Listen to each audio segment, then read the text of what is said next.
Hey everyone, welcome back.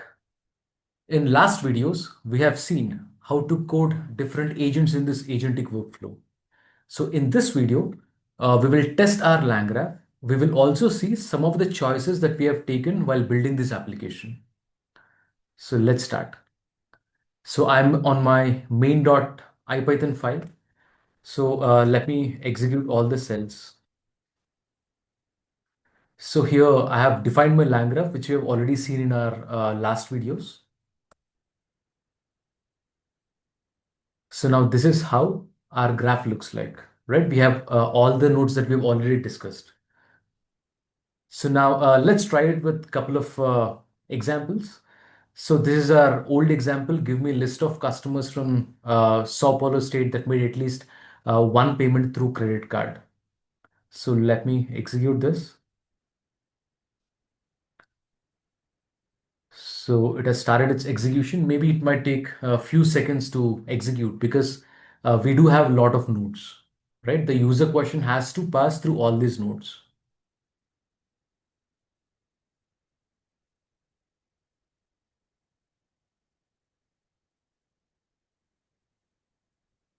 So now in the meantime, to solve this question, as we have discussed in our previous videos, so we need few tables, right? From customer agent, we need customer table, right? From orders agent, we require two tables.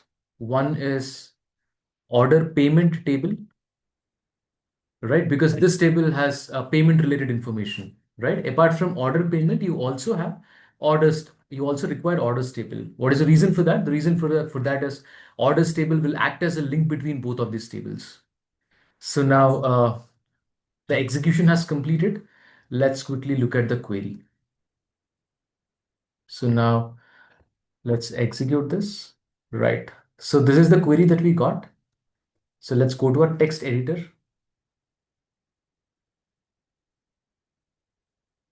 Let me paste it in SQL. So this makes much more readable, right? So now if you see, we have our customers table, we have orders table, we have order payments table. It has identified that I need the data for Sao Paulo state. So it has correctly identified that customer underscore state equal to SP abbreviation. And it has also extracted my payment type as credit card, right? These are the all the list of credit card customers. So here what it did is, though the output query gives the right answer, but this query is not optimized, right? Because it has already did some join on top of customer orders and payments table. Here it is again doing joins on customer order and order payments table, right? So it is doing the same join multiple times. So first let's execute the query first.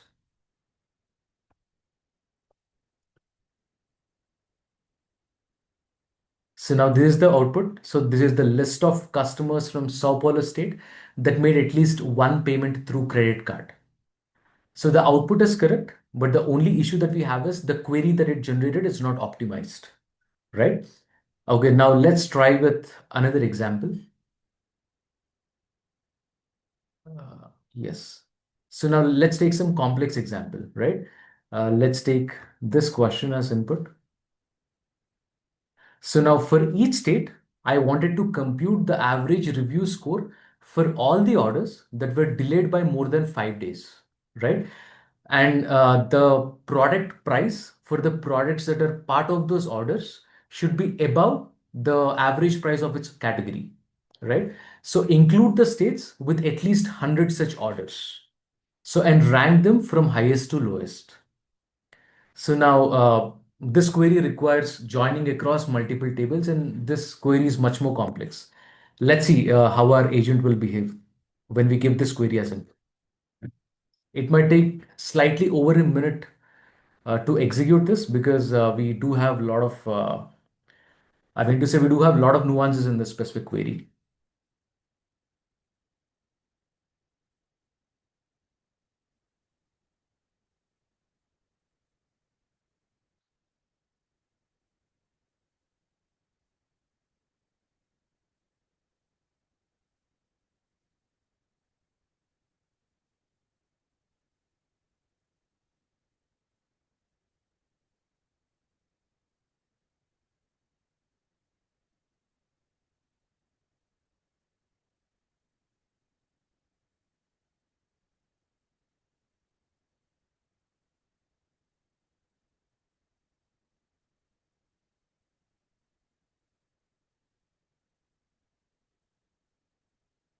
I think it might take 10 more seconds, I believe.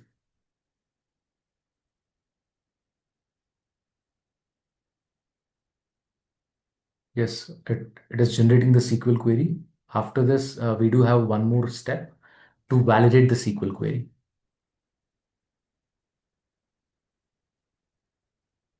Yes, it is validating the SQL query.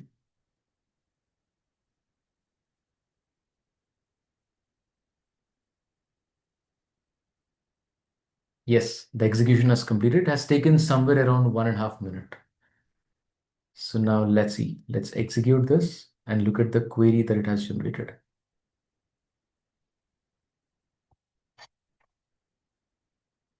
Right? So this is the query that it has generated. It's pretty big.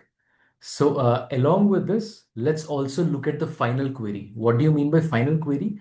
Final query is nothing but it is the output of the query validator agent, right? So now let's look at, rather than looking at SQL query, we will look at final query. So now let's copy this.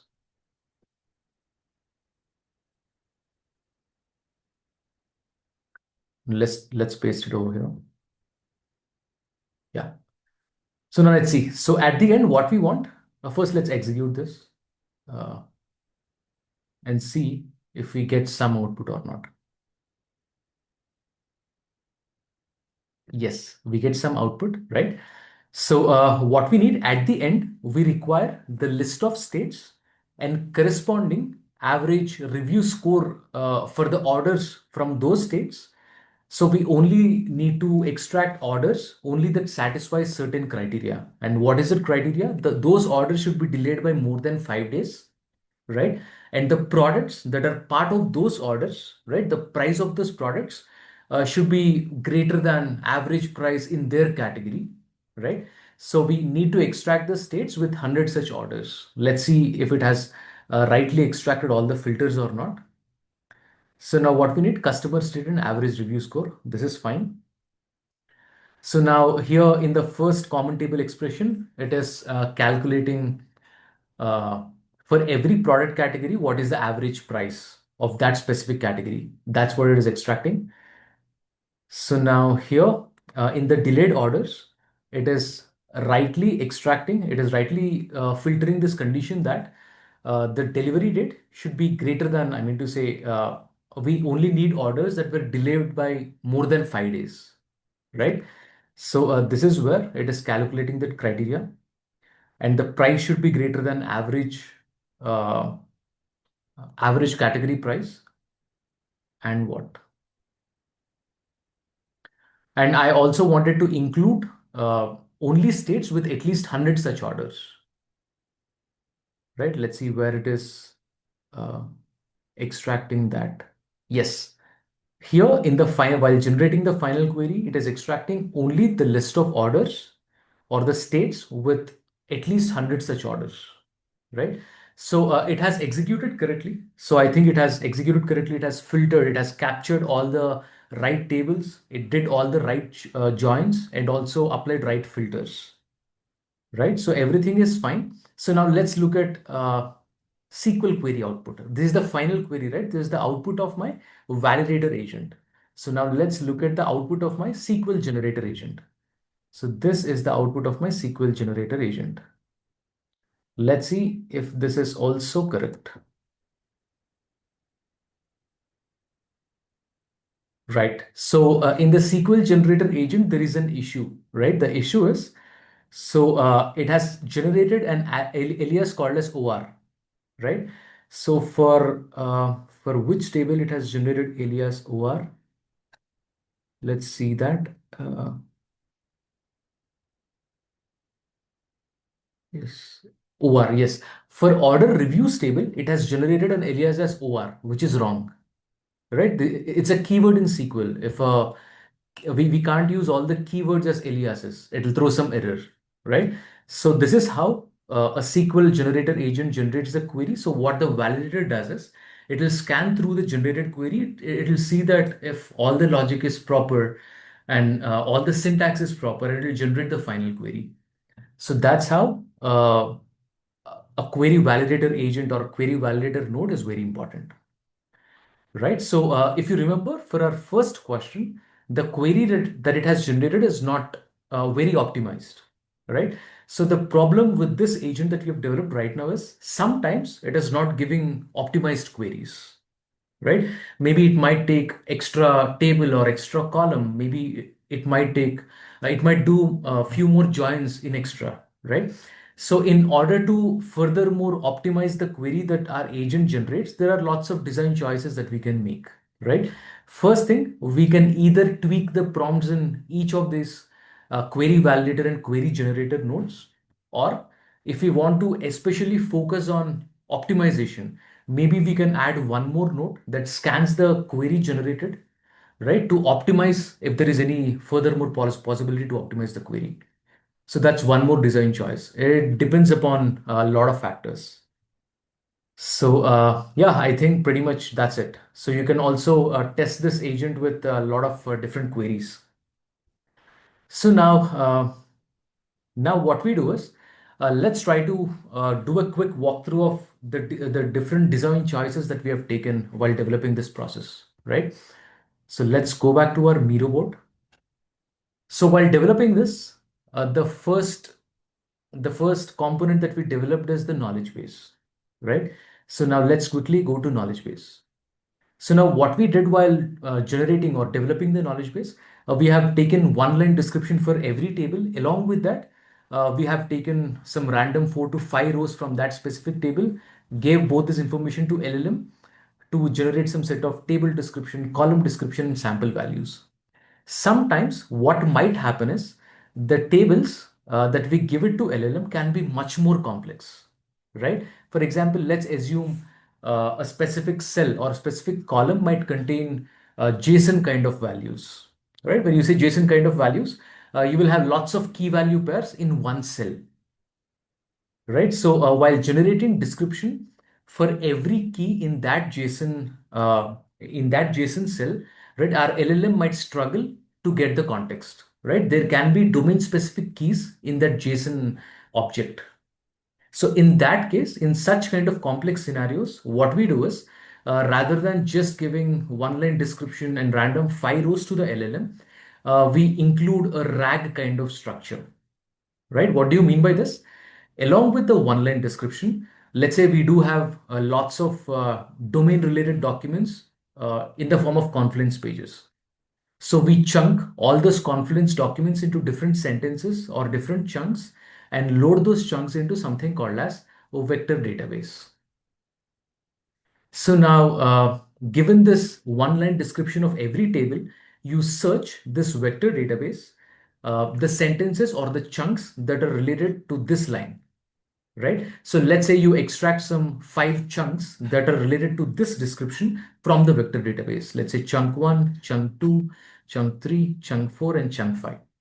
So this description, along with the 5 retrieved chunks, which we believe that these chunks are related to this description, along with the 4 to 5 rows, then we give it to the LLM to generate the description, right? So when do we go for such kind of complex process?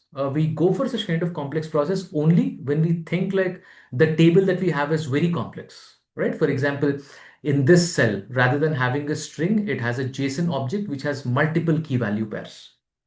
So it's very tough for the LLM to interpret the key value pair description based on this one line description. So that's when the LLM requires some kind of domain knowledge. So how are we providing the domain knowledge? We are taking some Confluence pages which contains a lot of domain knowledge and loading those Confluence pages into vector database and doing some search. It's a typical RAG pipeline, which is retrieval augmented generation, right? It depends upon problem to problem. Because this problem is pretty simple, the table format is pretty simple, we have opted for this approach. So now let's go to our next part. So now after looking at knowledge base, we developed a router agent. We have also developed domain specific agents like customer agent, orders agent, and product agent. So what we did over here is we have clubbed certain tables under an agent, right? For example, under orders agent, I have clubbed all the tables related to orders. Under product agent, I've clubbed all the details related to product. Likewise, for customer, I've clubbed all the tables related to customer and sellers. Right? This is one design choice. What you can also do is maybe you can have individual nodes for every table. That is also one more design choice. But the problem with the choice is if you have one node for every table, let's assume tomorrow, if you wanted to extend this agent to 50 other tables, in that case, you might need to have 15 nodes, right? That's pretty overwhelming. So it might burden your router agent and other agents in your agentic workflow, right? So such design choice is also pretty costly. And there is lots and lots of burden on router agent. It might confuse a lot, right? Given there are 15 nodes, given a question to route it to 50 nodes, it might be slightly complex. So we did not opt for that. I think this is much more better because such kind of clustering seems logical as well, right? All the order tables under order agent, right? So this is one design choice that we have taken, right? So now what we also did is for every agent, for customer agent, orders agent, and product agent, we had a lot of bigger prompts. Let's go to our customer helper where we have all our prompts. So if you carefully see, this is the prompt that we have for our table extractor node within each of our agents. This is the prompt that we have for our column extractor node within each of our agents. So now generally what happens is these prompts are not developed at once. It's an iterative process, right? What do you mean by that? So now let's assume when you started your development, you write some prompt. You write some prompt. Let's say those prompts come under V1 version. So under V1 version, you write some prompts, right? Based on these prompts, what you do is you will need to have something called as a test data set. So what do you mean by that? Let me quickly go to code base, text to SQL, agents, and test, right? So now curate such kind of questions, right? So for every question, pass this question to your agentic workflow. Agentic workflow will generate some SQL queries, right? In this dataset, I have curated some 20 random SQL questions. So I made my agentic workflow predict my SQL queries for each of these questions. I have manually checked that the SQL query generated for a corresponding question is correct or not, right? I have rated based on version V1 of the prompts, what is my accuracy, right? If my agentic workflow has predicted, let's say 10 questions out of my 20 questions correctly, the accuracy is 50%. So now then I again check for rest of the 10 questions for which my agentic workflow has predicted wrongly, why it has predicted wrongly, right? Maybe I need to tweak something in my prompt, right? So based on all wrong predictions, you understand where your agent has predicted wrongly and again go back to your prompts and tweak your prompts accordingly. So now this will give version V2 of your prompts. Again, repeat the process. Again, check, pass all the questions in this database to your agentic workflow. It will again generate some answers. Again, test the accuracy. Maybe let's say the accuracy is 70%. It has generated wrong SQL queries for certain questions. So then check why it has generated such kind of wrong questions. Again, tweak the prompts. That will give you version V3 of your prompts. So now let's assume with version V3 of your prompts, you are getting almost like 90-95% of your answers correctly. So then use this as your final version of your prompts. So while you're iterating or while you're experimenting with different prompts, make sure that you're logging your prompts in certain tools like weights and biases or MLflow, right? This is very important because you are constantly doing lots of experimentation. You will need to understand for what kind of prompts our SQL query, I meant to say, our agentic workflow has generated what kind of SQL queries. So adding such kind of experiment tracking tools is very, very important. So this is how we iteratively improve our prompts, right? So now let's say with version V3 of our prompts, we wanted to deploy this into production.